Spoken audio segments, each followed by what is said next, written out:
साथियों नमस्कार। इस वीडियो में हम लोग देखेंगे कि प्रारंभिक बाल्यावस्था देखभाल और शिक्षा की समझ ECCE आखिर क्या है। इसके अंतर्गत एक शिक्षक होने के नाते, एक अभिभावक होने के नाते हमारा क्या कर्तव्य बनता है और किस प्रकार से प्रारंभिक बाल्यावस्था के बच्चों का देखभाल किया जाना चाहिए, क्या किया जाना चाहिए ताकि बच्चों का मानसिक विकास, शारीरिक विकास, मनोगत्यात्मक विकास, संवेगात्मक विकास, कहने का मतलब हुआ कि सर्वांगीण विकास बच्चों का संभव हो सके। आइए आज का जो ये टॉपिक है कि प्रारंभिक बाल्यावस्था देखभाल शिक्षा की समझ, इसके अंतर्गत सबसे पहले हम लोग ये जानते हैं कि प्रारंभिक बाल्यावस्था early childhood care and education, यानी कि EC, अर्ली का E, चाइल्डहुड का C, केयर का C और एजुकेशन का E, यानी ECCE शॉर्ट में इस टॉपिक को, इस चैप्टर को बोला जाता है। अब आइए देखते हैं पहला जो प्रश्न है कि स्नायु विज्ञान के क्षेत्र में, जिसमें स्नायु विज्ञान के अंतर्गत क्या पढ़ा जाता है, स्नायु तंत्र के विषय में पढ़ा जाता है, तंत्रिका तंत्र के विषय में पढ़ा जाता है, नर्वस सिस्टम के विषय में पढ़ा जाता है, मस्तिष्क के विषय में पढ़ा जाता है कि किस प्रकार से मस्तिष्क आवेगों का ग्रहण करता है और उसकी अनुक्रिया करता है। इन सब सारी बातों की जानकारी स्नायु विज्ञान के अंतर्गत किया जाता है। स्नायु विज्ञान के क्षेत्र में हुए शोधों के अनुसार 5 वर्ष की अवधि तक बच्चों के मस्तिष्क कितने प्रतिशत तक वृद्धि हो चुकी होती है। इस वृद्धि का बच्चे के पोषण, स्वास्थ्य, मनोगत्यात्मक, सामाजिक अनुभवों और परिवेश से गहरा संबंध है। आंसर 40%, 50%, 60% और 90%। तो स्नायु विज्ञान के क्षेत्र में हुए शोधों के अनुसार 5 वर्ष की अवधि तक बच्चों की मस्तिष्क 90%, कितना है, 90% तक वृद्धि हो चुकी होती है और इस वृद्धि का बच्चे के पोषण, स्वास्थ्य, मनोगत्यात्मक, सामाजिक अनुभवों और परिवेश से गहरा संबंध होता है। पिछले कुछ दिन से क्लास नहीं ले पा रहे थे, कारण हमारी तबीयत ठीक नहीं थी और जैसे ही तबीयत ठीक हुआ है हम क्लास लेके आए हैं। परीक्षा 13 जून को होने वाली है, जो संभावित तिथि जारी किया गया है कि प्रधान शिक्षक की जो परीक्षा होगी वो परीक्षा 13 जून को होने वाली है। आइए आगे देखते हैं कि भारतीय संदर्भों में क्या है कि भारतीय संदर्भों में प्रारंभिक बाल्यावस्था देखभाल और शिक्षा ECCE है ना, early childhood care and education को निम्न में से किन आयु वाले बच्चों की देखभाल एवं शिक्षा के रूप में परिभाषित किया जाता है। बड़ा ही महत्वपूर्ण प्रश्न है कि ये जो चैप्टर हम लोग पढ़ रहे हैं, ये टॉपिक का जो अध्ययन कर रहे हैं, इस टॉपिक का अध्ययन करने का उद्देश्य क्या है और उद्देश्य से ही रिलेटेड ये प्रश्न है कि भारतीय संदर्भों में, चूंकि हम लोग भारतीय हैं तो भारतीय संदर्भों में ECCE के अंतर्गत प्रारंभिक बाल्यावस्था देखभाल और शिक्षा समझ के अंतर्गत कि कौन से आयु वाले बच्चों की देखभाल की जाती है। जन्म से 2 वर्ष, जन्म से 3 वर्ष, 3 से 6 वर्ष और जन्म से 8 वर्ष। तो सही आंसर होगा जन्म से लेकर के 8 वर्ष, यानी 0 से लेकर के 8 वर्ष के बच्चों का जो देखभाल होता है और उसके शिक्षा जो दी जाती है, उसमें जो समाजीकरण किया जाता है, वो ECCE के अंतर्गत किया जाता है। आगे है कि भारतीय संदर्भों में ECCE के अंतर्गत निम्न में से क्या शामिल है। हम लोग प्रश्न दर प्रश्न बढ़ते जा रहे हैं और ECCE प्रारंभिक बाल्यावस्था देखभाल और शिक्षा के संदर्भ में, यानी इसके अंतर्गत क्या क्या शामिल किया गया है, कौन सा टॉपिक को, क्या इसका दायरा है, क्या इसका रेंज है और इसके अंतर्गत हम शिक्षकों को क्या जानकारी रखना है।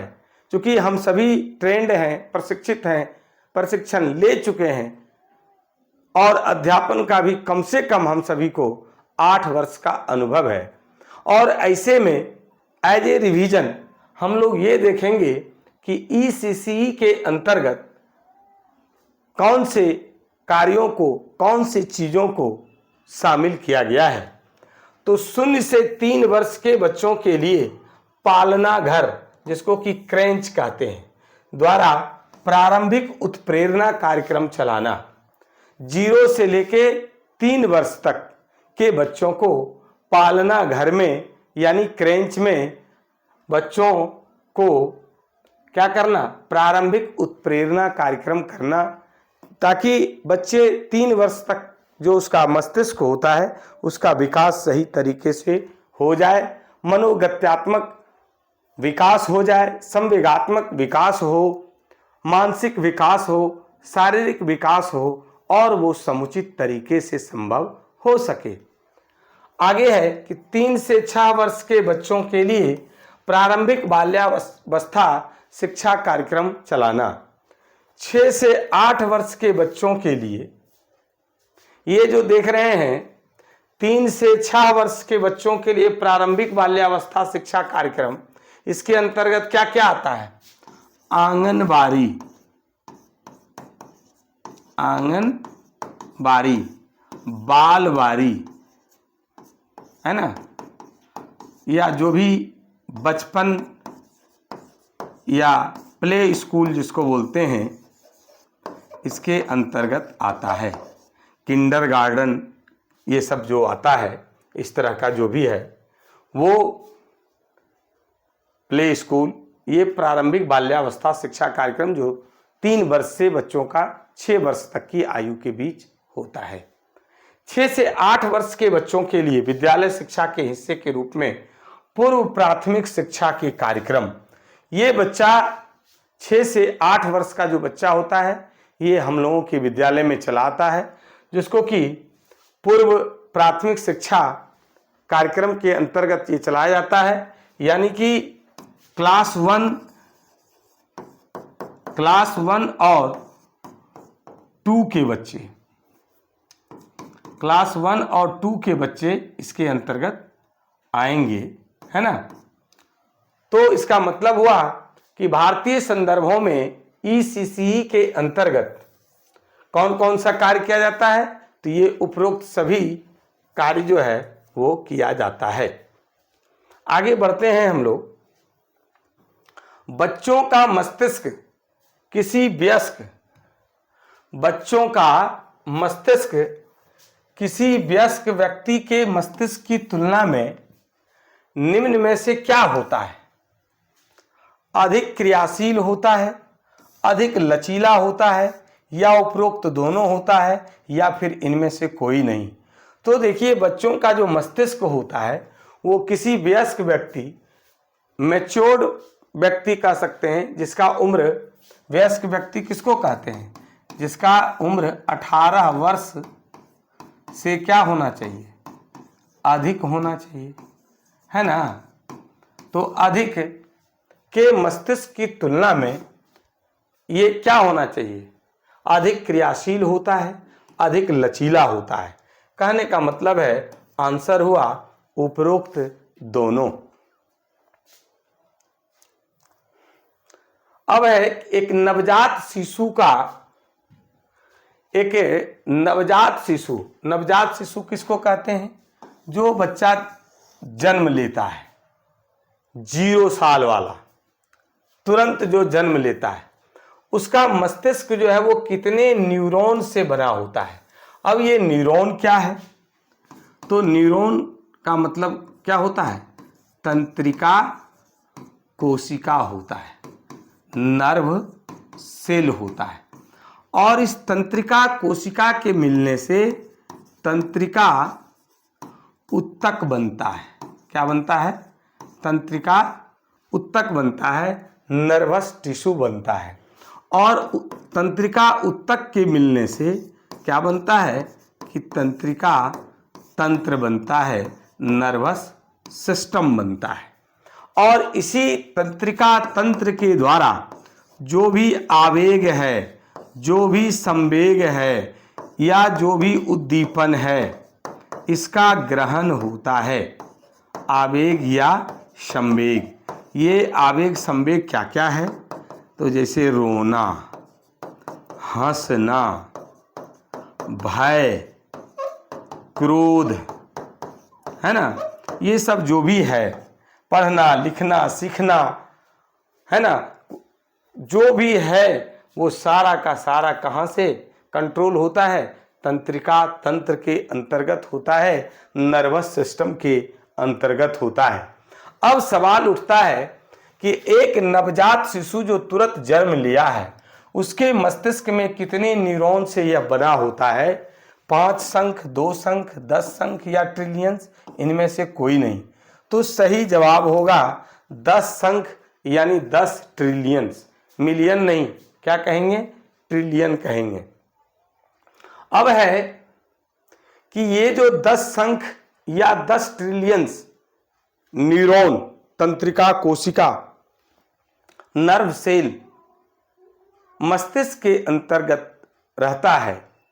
अगर सही से बच्चे का देखभाल नहीं करेंगे, बच्चे का अगर सही से शारीरिक विकास नहीं होगा, तो उस स्थिति में क्या होता है कि ये जो न्यूरॉन है वह न्यूरॉन मर जाता है। और जब न्यूरॉन मर जाता है तो वह बच्चा फिर उसके बाद कहिए तो पढ़ाई के क्षेत्र में, सीखने के क्षेत्र में, नॉलेज के क्षेत्र में, संज्ञानात्मक विकास, संवेगात्मक विकास, मनोगत्यात्मक विकास, यानी कि सर्वांगीण विकास उस बच्चे का संभव नहीं है। इसलिए बच्चा जब जन्म लेता है तो उस समय से ही एक अभिभावक होने के नाते, एक शिक्षक होने के नाते हमारा कर्तव्य बनता है कि उसका सही तरीके से देखभाल किया जाना चाहिए। आगे है कि राष्ट्रीय शिक्षा नीति 1986 कितना है? राष्ट्रीय शिक्षा नीति 1986 के अंतर्गत किए गए प्रावधान निम्न में से कौन से हैं? आखिर राष्ट्रीय शिक्षा नीति 1986 के अंतर्गत क्या क्या प्रावधानित है, क्या क्या प्रावधान किया गया है, इसमें से हमें चुनना है। देखिए, बाल विकास के समग्र स्वरूप को पहचानते हुए प्रारंभिक बाल्यावस्था देखभाल एवं शिक्षा को ECCE को उच्च प्राथमिकता दी जाएगी। आगे है ECCE के कार्यक्रम के अंतर्गत खेल के माध्यम से शिक्षा ग्रहण करने के पर बल दिया जाएगा। आगे है कि औपचारिक शिक्षा प्रणालियों के प्रयोग को तथा पढ़ने लिखने तथा हिसाब सीखने पर, यानी कि रीडिंग, राइटिंग और अरिथमेटिक पर बल दिया जाएगा, या फिर उपरोक्त सभी। देखिए, यहाँ पर जो सही जवाब होगा उपरोक्त सभी, क्योंकि राष्ट्रीय शिक्षा नीति 1986 के अंतर्गत ये सभी प्रावधानित हैं, सभी प्रावधान किए गए हैं कि बाल विकास के समग्र स्वरूप को पहचानते हुए प्रारंभिक बाल्यावस्था देखभाल एवं शिक्षा को उच्च प्राथमिकता दी जाएगी, यानी दी गई है। ईसीसी के कार्यक्रम के अंतर्गत खेल के माध्यम से बच्चों को खेल खेल से सिखाने का काम करना है, शिक्षा ग्रंथ पर बल दिया जाना है। औपचारिक शिक्षा प्रणाली, औपचारिक शिक्षा प्रणाली क्या है? जब बच्चे विद्यालय चले आते हैं तो वो औपचारिक शिक्षा ग्रहण करते हैं। विद्यालय से पूर्व बच्चे परिवार में माता पिता, दादा दादी, पड़ोस से या परिवार के अन्य सदस्यों से जो कुछ भी सीखते हैं उसको अनौपचारिक शिक्षा कहते हैं। तो औपचारिक शिक्षा प्रणालियों के प्रयोग को, यानी कि विद्यालयी शिक्षा के प्रयोग को तथा पढ़ने लिखने और हिसाब सीखने पर बल दिया जाएगा। ये प्रावधान राष्ट्रीय शिक्षा नीति 1986 के अंतर्गत किया गया है। आगे है कि ईसीसी की आवश्यकता निम्न में से कौन है? क्या इसकी आवश्यकता है? तो यह गर्भाधान से 8 वर्ष की आयु के बच्चों के विकास के विभिन्न आयामों की आधारशिला है। यह बच्चों के सकारात्मक व्यक्तित्व निर्माण में प्रभावी भूमिका अदा करता है।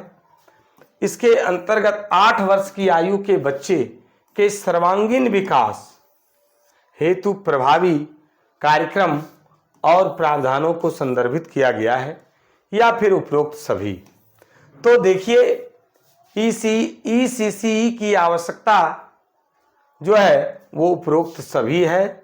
आंसर सही होगा डी नंबर। यानी इसके अंतर्गत जो आवश्यकता है वो है कि गर्भाधान, जब बच्चे गर्भ में रहता है, ठहरता है, उस समय से 8 वर्ष की आयु के बच्चों के विकास के विभिन्न आयामों की आधारशिला है कि किस प्रकार से बच्चे के सर्वांगीण विकास हो, मनोगत्यात्मक विकास हो, मानसिक और शारीरिक विकास हो, सामाजिक विकास हो, है ना, या बच्चों के सकारात्मक व्यक्तित्व निर्माण में प्रभावी भूमिका अदा करता है। इसके अंतर्गत 8 वर्ष की आयु के बच्चे के सर्वांगीण विकास हेतु प्रभावी कार्यक्रम और प्रावधानों को संदर्भित किया गया है, यानी कि उपरोक्त सभी।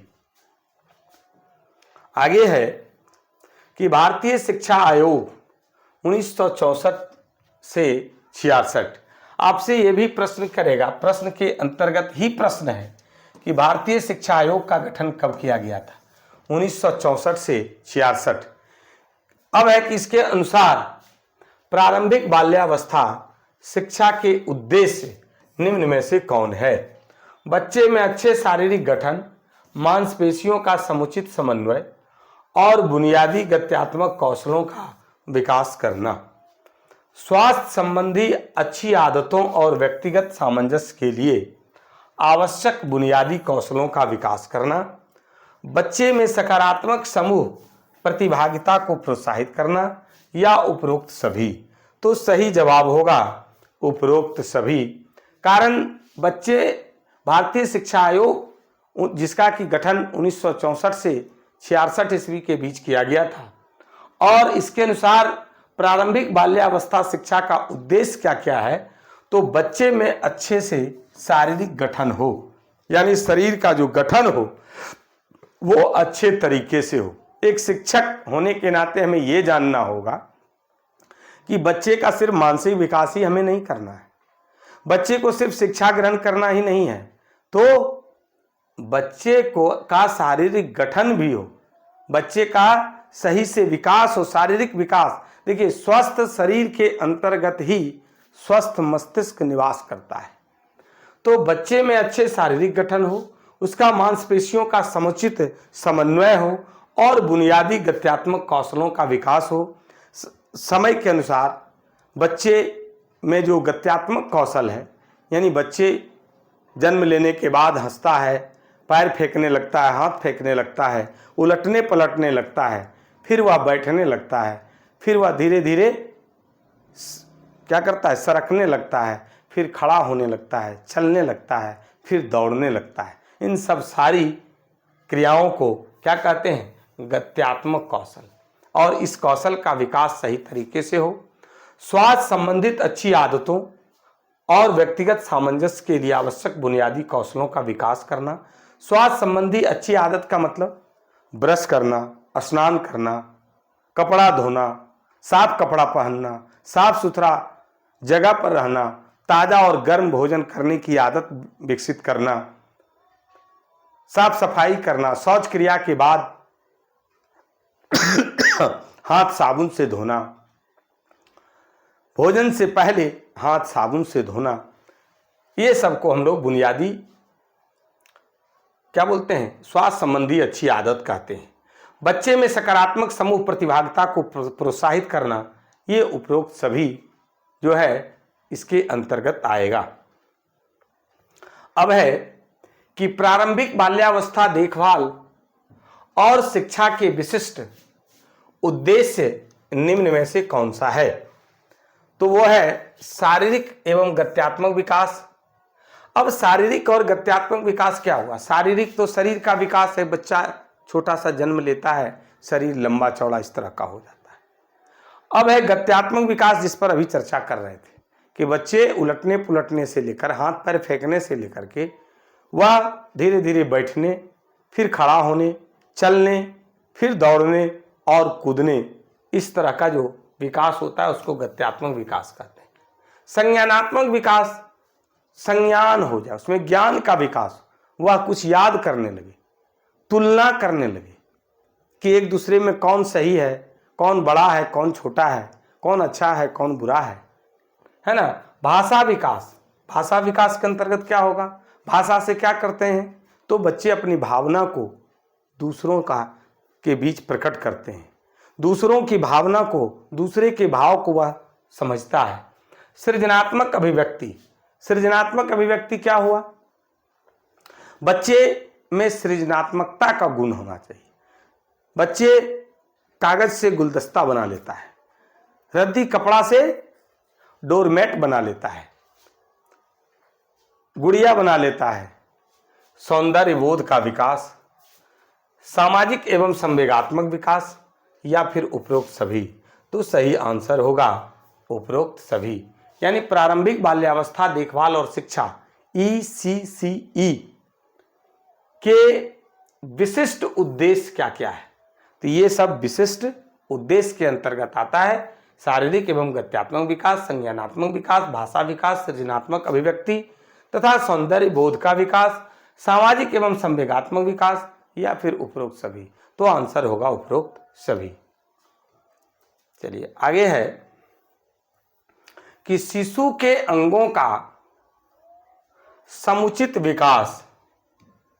शिशु का, बच्चा जब जन्म लेता है तो उसके अंगों का समुचित विकास, उनका संचालन एवं नियंत्रण तथा उसमें संतुलन लाना क्या कहलाता है? संज्ञानात्मक विकास, भाषा विकास, सामाजिक एवं संवेगात्मक विकास, शारीरिक एवं गत्यात्मक विकास। तो देखिए, शिशु के अंगों का समुचित विकास, उनका संचालन एवं नियंत्रण तथा उनमें संतुलन लाना शारीरिक एवं गत्यात्मक विकास कहलाता है। आगे है कि गत्यात्मक विकास के प्रकार निम्न में से कौन सा है? गत्यात्मक विकास में स्थूल गति कौशल, सूक्ष्म गति कौशल, ए और बी दोनों, इनमें से कोई नहीं। तो देखिए सही जवाब होगा ए और बी दोनों।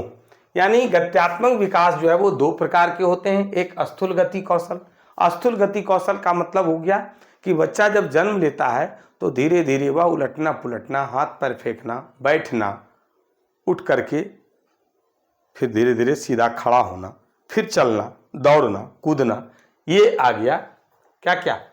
स्थूल गति कौशल। सूक्ष्म गति कौशल क्या हुआ? जैसे हाथ से, उंगली से किसी चीज को पकड़ना, तोड़ देना, लिखने लगना, ये सब हुआ स्थूल गति कौशल। तो गत्यात्मक विकास जो है उसका जो प्रकार, दो प्रकार के हैं। कौन कौन? स्थूल गति कौशल और सूक्ष्म गति कौशल। आगे है कि शारीरिक एवं गत्यात्मक विकास का उद्देश्य निम्न में से कौन सा है? शारीरिक एवं गत्यात्मक विकास का उद्देश्य क्या क्या? पर्याप्त शारीरिक विकास को बनाए रखने में मदद करना, बच्चों में सूक्ष्म और स्थूल गति कौशलों का विकास होना, जो अभी हम लोग चर्चा कर रहे थे, और तंत्रिकी पेशीय यानी न्यूरो मस्कुलर समन्वय का विकास करना, या फिर उपरोक्त सभी? तो आंसर होगा उपरोक्त सभी। शारीरिक एवं गत्यात्मक विकास का जो उद्देश्य क्या है? तो पर्याप्त शारीरिक विकास को बनाए रखने में मदद करना, शरीर का सभी माने सही मात्रा में डेवलप्ड होना, यानी मास्टर ग्रंथि जो है, पिट्यूटरी ग्लैंड जो है, जिससे कि जीएच ग्रोथ हार्मोन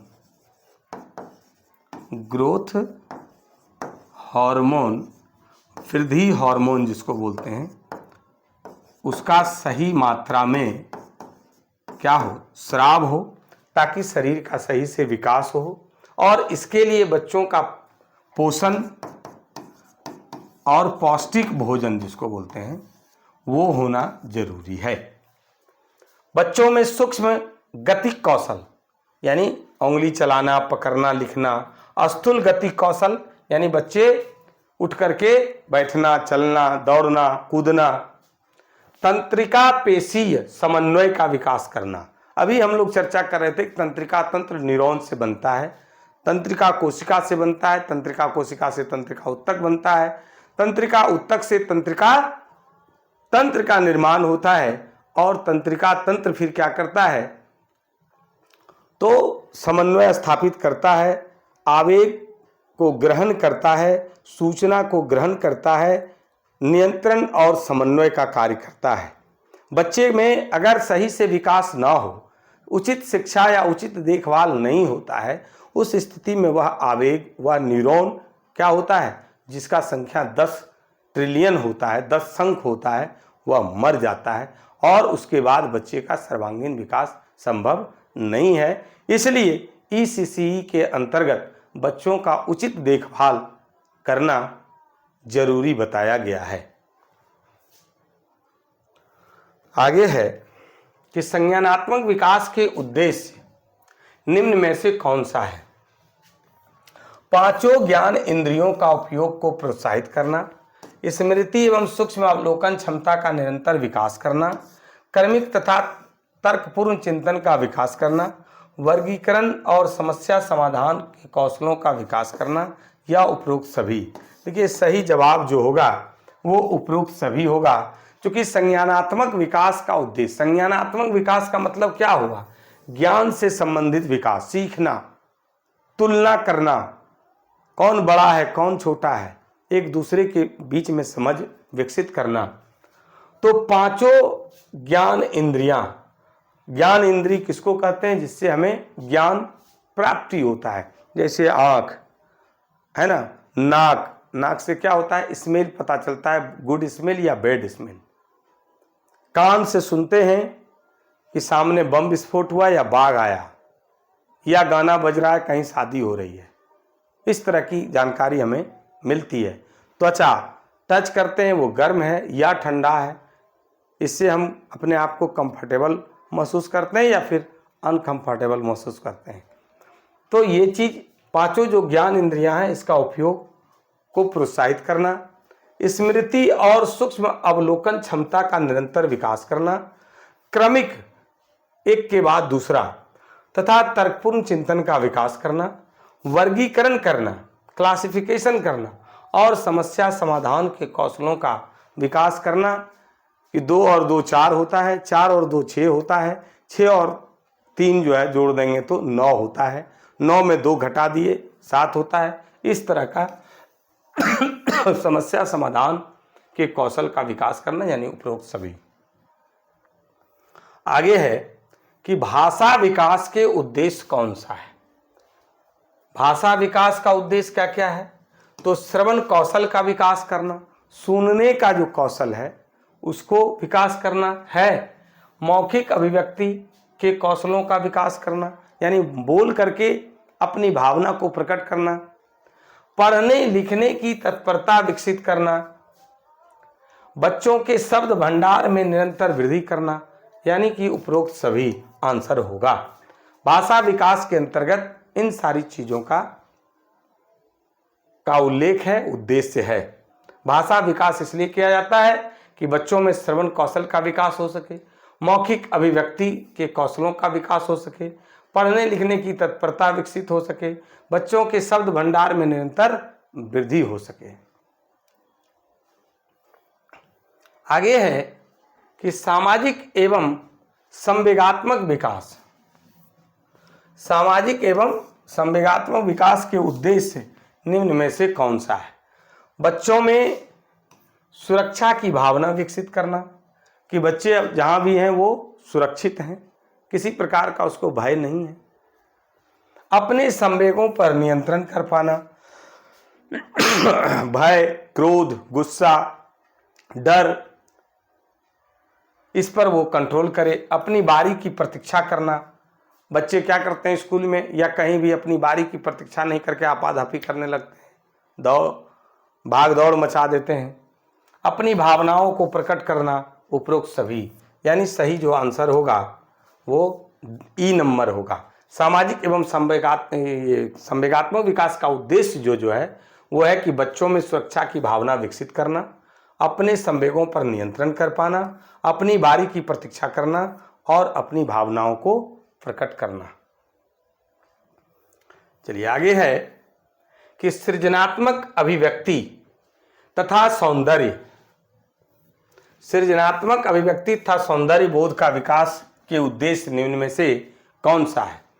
तो इसके अंतर्गत सृजनात्मक चिंतन का विकास करना, शारीरिक अंगों का कलात्मक ढंग से संचालन करना, गीतों और लयात्मक क्रियाओं में रुचि लेना, अभिनय भूमिका निर्वहन करना, रोल प्ले जिसको बोलते हैं, इसकी क्षमता का विकास करना, या फिर उपरोक्त सभी।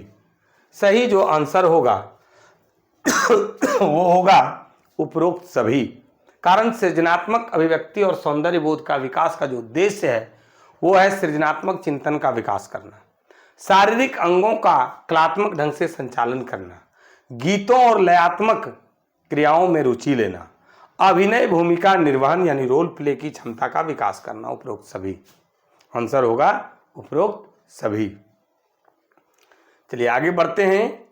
निम्न में से कौन सा घटक का समावेश गुणवत्ता परक प्रारंभिक बाल्यावस्था शिक्षा कार्यक्रम की जाती है?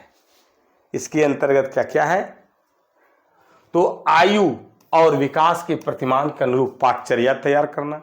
अब ये पाठचर्या क्या है? तो हम लोग पिछले वीडियो में पाठचर्या की समझ एक टॉपिक ही है, उसको देख चुके हैं कि विद्यालय आवर में, विद्यालय के समय में जो भी कार्य किया जाता है वो सारा क्या है? पाठ्यचर्या है। चाहे बच्चे चेतना सत्र में है, चाहे बच्चे कक्ष में अध्ययन का काम कर रहा है, हम लोग अध्यापन कर रहे हैं, या बच्चे भोजन ग्रहण कर रहे हैं, या फिर वह खेल कूद के घंटी में वह खेल कूद कर रहा है। आगे है खेल के लिए उचित पर्याप्त अवसर प्रदान करना, उत्प्रेरित व प्रोत्साहित करने वाला वातावरण तैयार करना, या फिर समान अवसर वाली नीति तैयार करना। उपरोक्त सभी आंसर होगा उपरोक्त सभी। चलिए आगे बढ़ते हैं। पूर्व प्राथमिक शिक्षा पूरी करने वाले बच्चे क्या अपेक्षा उससे की जा सकती है? बच्चा शारीरिक और मानसिक रूप से आत्मनिर्भर हो, बच्चा बिना किसी शिक्षक के आत्मविश्वास के साथ अपने विचार व्यक्त कर सकें, सीखने के लिए बच्चे में स्वाभाविक जिज्ञासा और लगन हो, बच्चा अपने शरीर, कपड़ा और वस्तुओं की सफाई के प्रति जागरूक हो। उपरोक्त सभी सही आंसर होगा उपरोक्त सभी। कि पूर्व प्राथमिक शिक्षा पूरी करने वाले बच्चे जो हमारे विद्यालय में आते हैं उससे पहले के बच्चे से हम क्या अपेक्षा कर सकते हैं?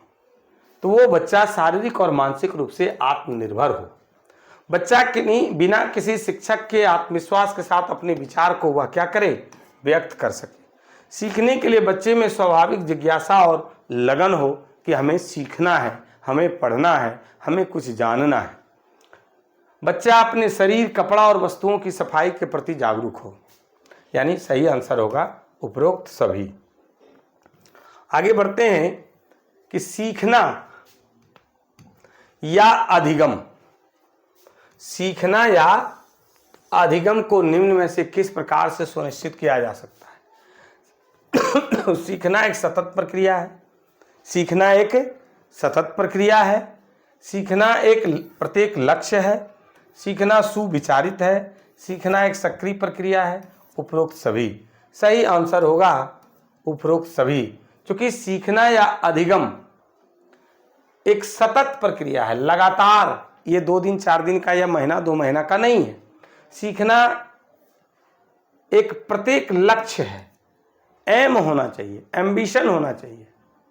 सीखना सुविचारित है, सीखना एक सक्रिय प्रक्रिया है, यानी उपरोक्त सभी आंसर होगा। आगे बढ़ते हैं कि ECCE के अंतर्गत बच्चों के किस प्रकार के विकास से संबंधित है? मानसिक विकास, सर्वांगीण विकास, शिक्षण को रुचिकर बनाना या उपरोक्त सभी। आखिर ECCE के अंतर्गत जो भी अभी हम लोग देखे, इससे पहले 19 प्रश्न को देखे और उस 19 प्रश्न के आधार पर हम क्या कह सकते हैं किसके अंतर्गत बच्चे किस प्रकार का विकास संबंधित है? मानसिक विकास, सर्वांगीण विकास, शिक्षण को रुचिकर बनाना या उपरोक्त सभी। उपरोक्त क्या होगा? सभी आंसर होगा। चलिए आगे है कि सृजनशीलता और सौंदर्य का बोध संबंधित नहीं है किससे? नृत्य के ज्ञान से, कला के ज्ञान से, नाटक के ज्ञान से या तैराकी के ज्ञान से? तो संबंधित नहीं है किससे? तैराकी के ज्ञान से। बाकी ये नृत्य के ज्ञान से, कला के ज्ञान से, नाटक के ज्ञान से संबंधित है। चलिए आगे है, ECCE के दीर्घकालिक उद्देश्य नहीं है। दीर्घकालिक उद्देश्य क्या नहीं है? बच्चों के समग्र विकास को बढ़ावा देना, बच्चों को औपचारिक स्कूल के लिए तैयार करना, राष्ट्रीय शिक्षा नीति में परिवर्तन करना, 6 वर्ष के बच्चों के पूरक पोषण की व्यवस्था करना। तो सही आंसर होगा, यानी नहीं जो है वो राष्ट्रीय शिक्षा नीति में परिवर्तन करना नहीं है। राष्ट्रीय शिक्षा नीति में परिवर्तन करना नहीं, बाकी ये सब है ना। चलिए आगे है कि छात्रों के सर्वांगीण विकास के लिए किन किन उपायों की आवश्यकता पड़ती है? उचित पोषण व्यवस्था, उचित वातावरण, खेल क्रियाएं अर्थपूर्ण होना चाहिए या उपरोक्त सभी।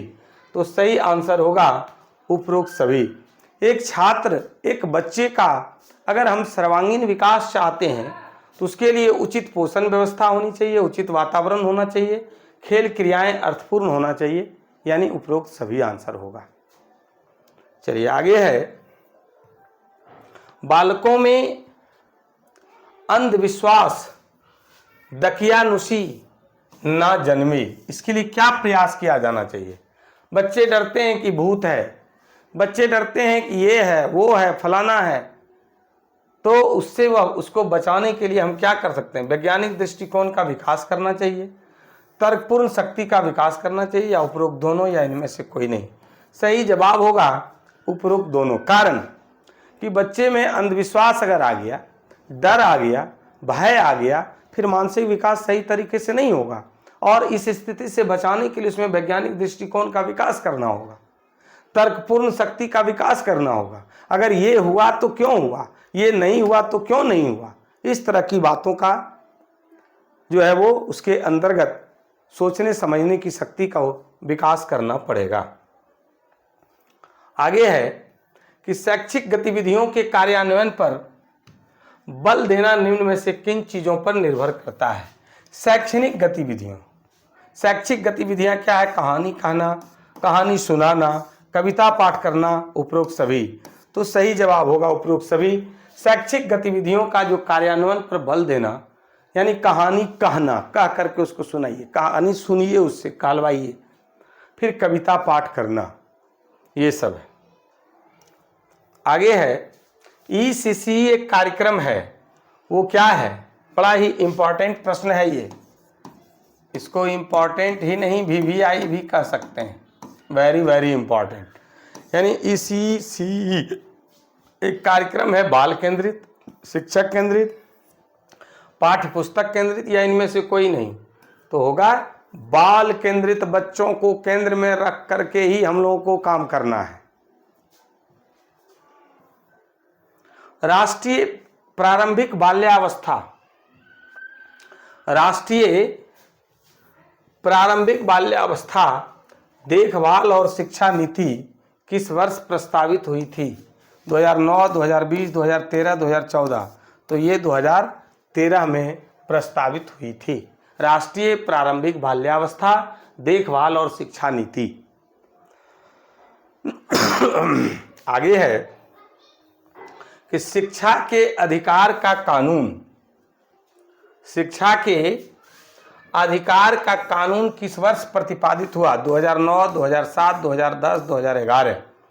RTE राइट टू एजुकेशन, शिक्षा का अधिकार, ये अगस्त 2009 में प्रतिपादित हुआ। कब इसका प्रतिपादन हुआ? तो अगस्त 2009 में। जबकि ये लागू कब हुआ? ये लागू जो हुआ वो 1 अप्रैल 2010 से लागू हुआ, RTE, ठीक है ना। ये है, इसलिए दोनों ही प्रश्न के बारे में जानिए। शिक्षा का अधिकार कानून का प्रतिपादन हुआ अगस्त 2009 में, जबकि लागू कब हुआ? 1 अप्रैल 2010 से, जिसके अंतर्गत यह निश्चित किया गया कि 6 से 14 वर्ष के आयु के बच्चे को अनिवार्य एवं मुफ्त शिक्षा दिया जाएगा, निःशुल्क शिक्षा दी जाएगी और सबों को शिक्षा का अधिकार है। 6 से 14 वर्ष तक के बच्चे शिक्षा ग्रहण कर सकते हैं, ये उसका मौलिक अधिकार है और मौलिक अधिकार के अंतर्गत शिक्षा को शामिल किया गया। ये क्लास कैसा लगा आप हमें कमेंट करके जरूर बताएंगे। अगर वीडियो अच्छा लगा हो तो लाइक और शेयर जरूर करेंगे। जो लोग चैनल पर पहली बार आए हैं वो चैनल को सब्सक्राइब करें। बहुत बहुत शुक्रिया, बहुत बहुत शुक्रिया।